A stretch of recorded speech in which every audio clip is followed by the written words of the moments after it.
ఒక అబ్బాయికి పుట్టడమే పేగులన్నీ బయటకు వస్తాయి, గ్యాస్ట్రోస్కైసిస్ అంటాము. సో అనంతపురంకు వచ్చినప్పుడు కొత్తలో చాలా కనపడేటివి, ఎందుకంటే అప్పట్లో స్కానింగ్లు అంతా ఎక్కువ చేసేవాళ్ళు కాదు. సో అట్లాంటి బేబీస్ రూరల్ విలేజెస్ నుంచి వచ్చారు. అట్లాంటి బేబీస్ని ఒక 10-15 మందిని సేవ్ చేసాం. సేవ్ చేయాలంటే పేగులన్నీ పూర్తి బయట ఉంటాయి, కడుపులో ఉండవు, పూర్తి పేగులో బయట ఉంటాయి. బొడ్లో నుంచి బయటకు వచ్చి ఉంటాయి. ఆ బొడ్లో నుంచి బయటకు వచ్చిన వాటిని మెల్లగా సిలో అంటారు, ఆ సిలో పెట్టేసి అవి డీకంప్రెస్ అయ్యేటట్టు చేసి మెల్లగా వాటిని లోపలికి తోసి మెల్లగా వాటికి రికవర్ అయ్యేటట్టు చేసి అట్లా సర్జరీ చేసి ఒక అబ్బాయికి 6 సర్జరీస్ చేసాం. అట్లా 6 ఒక అబ్బాయికి 1 మంత్ లోపలే 6 టైమ్స్ సర్జరీ చేసి అన్ని ప్లేస్మెంట్స్ ఇచ్చుకుంటూ ఈరోజు వాడు చాలా యాక్టివ్గా ఉన్నాడు. అట్లాగే ఇంకో పిల్లోడు మొన్ననే ఫేస్బుక్లో కూడా పెట్టాం 1 year బ్యాక్. వాడికి 2017 or 18 అరౌండ్ వాడికి వాళ్ళ అమ్మకి అక్కడ డెలివరీ అవుతుంది. స్కానింగ్లో బయటపడింది వాడు కడుపులో పేగులన్నీ బయట ఉన్నాయని, బయట స్కానింగ్లో బయటపడింది. ఆమె టెన్షన్తో గర్భం తీసేయించుకోవాలని చెప్పేసి వెళ్ళింది. అప్పటికే 8 months. వాడిని తీసిపోయి అక్కడ డెలివరీ చేసిన baby was having intestines outside. So డాక్టర్స్గా మాకన్నా అలవాటే కాబట్టి మాకు పెద్ద ఎబ్బెట్ అనిపించదు. నాకు ఫోన్ చేశారు, ఇట్లా బేబీ పుట్టింది ఇట్లా అంటే, ఏం పేరు అన్న? ఆ పేరు చెప్తున్నారు. అరే ఇప్పుడే వచ్చిపోయిందమ్మా, మా పొద్దున్నే వచ్చిపోయింది, అప్పుడే సర్జరీ కూడా అయిపోయిందా? సరే నేను వస్తున్నాను. వెంటనే వెళ్ళి జస్ట్ అక్కడ వాళ్ళమ్మ ఇంకా సర్జరీ స్కిన్ క్లోజ్ అవుతా ఉంది, ఇక్కడ అనస్థీషియా ఆయనని రిక్వెస్ట్ చేసి డాక్టర్ నవీన్ అని సీనియర్ మోస్ట్ అనస్థెటిస్ట్, ఆయన వెంటనే అనస్థీషియా ఇచ్చాడు. అనస్థీషియా ఇస్తూనే ఆ ఇంటెస్టైన్స్ అన్నీ గబగబా లోపల పెట్టేసి క్లోజ్ చేసాము.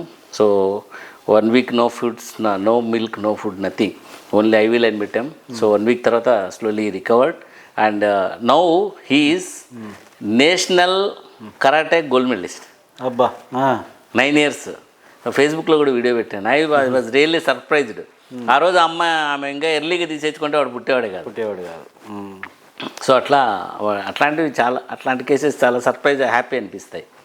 ఓకే, అది అంటే ఇంకా అందులో ఇంకా ఏమైనా ముఖ్యమైనవి ఏమైనా ఉన్నాయి సార్? అంటే చాలా ఉంటాయి సార్. అంటే చాలా హోల్స్ ఉండవు అనమాట. అంటే చాలా మాల్ఫార్మ్డ్ బేబీస్ పుడతారు. సో అవన్నీ కూడా 2013-14 ఆ టైంలో స్కాన్స్ లేక ఎక్కువగా మనకు బయటపడేటివి, చాలా సర్జరీస్ చేసాము అప్పుడు. ఇప్పుడు స్కాన్స్ బాగున్నాయి కాబట్టి ఎర్లీగా టెర్మినేట్ అయిపోతున్నాయి.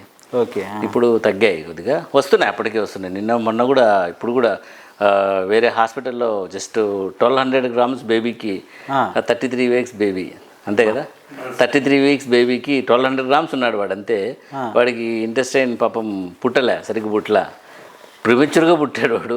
ఆ ప్రిమెచ్యూర్గా పుట్టినవాడికి సర్జరీ చేసాం. మొన్ననే 31 weeks ఒకటి డెలివరీ అయింది, టోటల్ ప్రిమెచ్యూర్. ఆడికి కూడా సర్జరీ చేసి ఇక్కడ పాలు పోసుకోవడానికి, ఇక్కడ ఎంగిల్ రావడానికి డైవర్షన్ ఆస్టమీ చేసాం. సో వాడు కూడా బాగానే ఉన్నాడు. So they went to Bengaluru. తర్వాత ఏమైందో తెలీదు. ఇటువంటి డాక్టర్ హాస్యంగా ఎలా మారాడని అంటే బేసికల్లీ చదువుకునేందుకు డాక్టర్ అయినాను.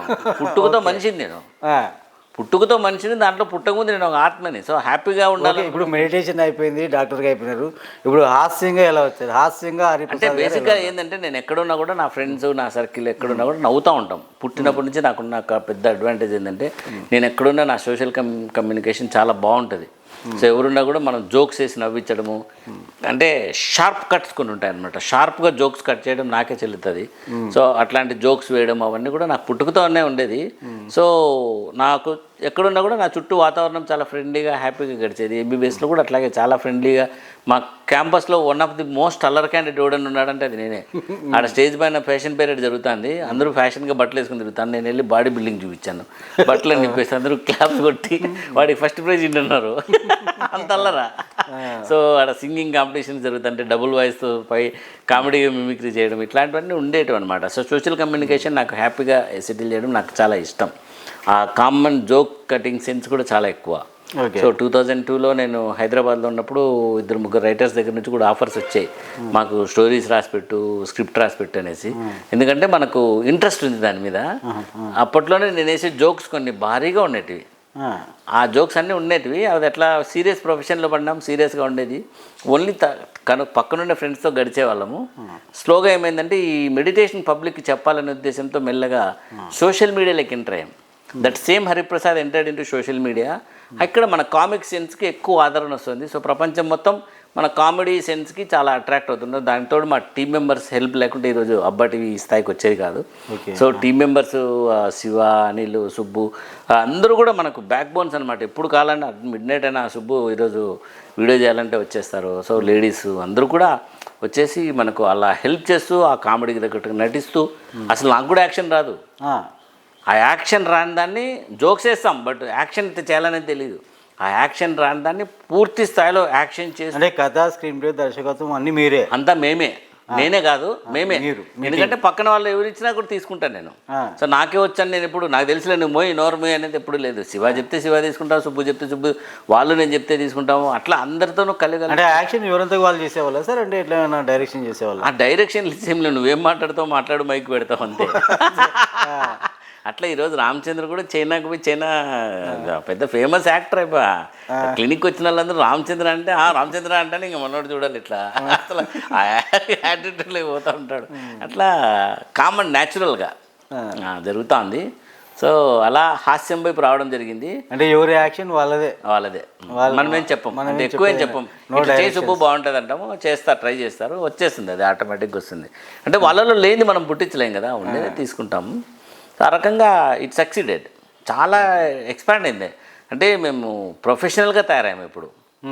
ఇప్పుడు షోయబ్ కావచ్చు, గాయత్రి కావచ్చు, వీళ్ళందరూ ఫస్ట్లో అందరం అన్నోళ్ళమే. అంటే మీకు టైమింగ్ ఎట్లా అడ్జస్ట్ అవుతుంది సార్ మీకు? అంటే హాస్పిటల్ టైమింగ్ గ్యాప్ దొరికితే వీడియోలు చేస్తా, గ్యాప్ దొరికితే మెడిటేషన్ చేస్తా, గ్యాపే దొరకడంలే.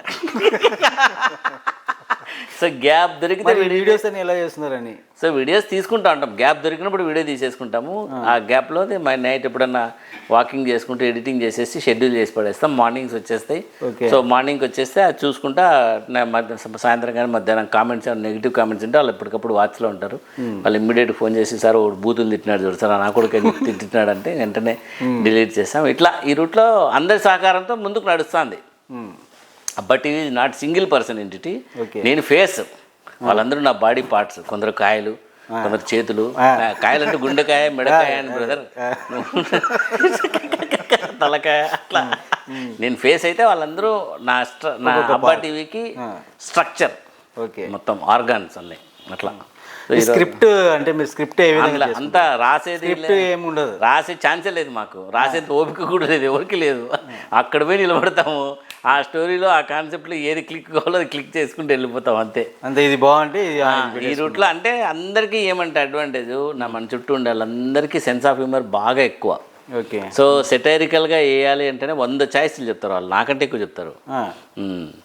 రామ్మోహన్, శివ, బాలు నిలిపినాడు, బాలు, వీళ్ళందరూ ఏంటంటే మనకంటే 100 రెట్లు ఎక్కువ స్పీడ్తో సెన్స్ ఆఫ్ హ్యూమర్తో కట్ చేయగలిగిన వాళ్ళు. సో వాళ్ళు రాసే అవసరం లేకుండా తీసుకొచ్చాము ఈరోజు ఇప్పటి వరకు. అట్లా నడిచింది. సో రాయలేదు ఇంతవరకు, ఏవి రాయలేదు. భగవంతుడు రాసిన రాతతో అబ్బా టీవీ ముందుకు నడుస్తుంది అంతే. ఈ ఫిలిం ఆఫర్స్ ఏదో వచ్చాయన్నారు కదా, అవన్నీ మన ప్రొఫెషన్ కట్టమని అన్నీ ఇంక వదులుకుంటూ వచ్చేసాం. పైగా అంత ఇప్పుడు ప్రొఫెషన్కి పీక్లో ఉంది మాది. సో వర్కింగ్ అవర్స్ పీక్లో ఉన్నాయి కాబట్టి ఇంక ఇప్పుడు పోయి ప్రొఫెషన్ డిస్టర్బ్ చేసుకోదలుచుకోలే. అటు మూవీస్తో కూడా నాకు పెద్ద సాటిస్ఫాక్షన్ అనిపించలేదు. అంటే పెద్ద పెద్ద మూవీస్కి నేను అప్రోచ్ కాలేదు. వాళ్ళు పాపం అప్రోచ్ అయితే ఇచ్చేవాళ్ళం కానీ అప్రోచ్ అవ్వలేదు. వాళ్ళకి టైం ఇవ్వలేను. ఇక్కడ మనకు బేసిక్గా మెడిసిన్ మీద చాలా ఇంట్రెస్ట్, ప్రాణాలు నిలబడే కేసులు ఇవన్నీ మాకు. ఓకే, ఇక్కడికి వచ్చే ముందు సర్జరీ చేసి వచ్చిన. ఇప్పుడు ఒక 10 నిమిషాలు ఆగండి అని చెప్పాను కదా, అప్పుడు అపెండిక్స్ పగిలిపోయిన కేసు చేస్తా ఉన్నా, చేసి ఇక్కడికి వచ్చినాను. సో ఒక ప్రాణాన్ని నిలబెట్టడం 100 సినిమాల కంటే ఎక్కువే. అందుకని ఒక ప్రాణాన్ని నిలబెట్టి 100 మంది ప్రాణాలని నవ్విస్తా కొన్ని లక్షల మందిని నవ్విస్తాను. ఒక పక్క అది, ఒక పక్క ఇది ధ్యానం కూడా చేపిస్తాం. ధ్యానం ఇంకా డీప్ రూటెడ్, అది మాది చాలా డెప్త్కు ఉందండి. ధ్యానం బయటికి కనపడాలి. ఇప్పుడు మీరు ఉన్నారు సార్, ఇప్పుడు మేము ఇంకా ఎవరన్నా నాతో పాటు మా ఫ్రెండ్ ఎవరో వచ్చారు, సరే వచ్చినారు కదా రాండి కొంచెంసేపు ధ్యానంలో కూర్చోనంటే అబ్బా ఏంది సార్, ఎవరికైనా అలా అనిపిస్తుంది కదా. ఆ టైంలో ఎట్లా అని అట్లా అంటే నేను ధ్యానం చేయమని చెప్పాను కదా, అంటే ఎవరన్నా కానీ సరే పోదాం రా మెడిటేషన్ ఒక 10 నిమిషాలు చేసుకుని వద్దాం రారా అట్లా చెప్పను. వీళ్ళని మెడిటేషన్ తీసుకురావడానికి దాదాపు 4 years పట్టింది. వీళ్ళందరినీ మెడిటేషన్లో వచ్చి తీసుకొచ్చి కూర్చోబెట్టడానికి 3-4 years పట్టింది.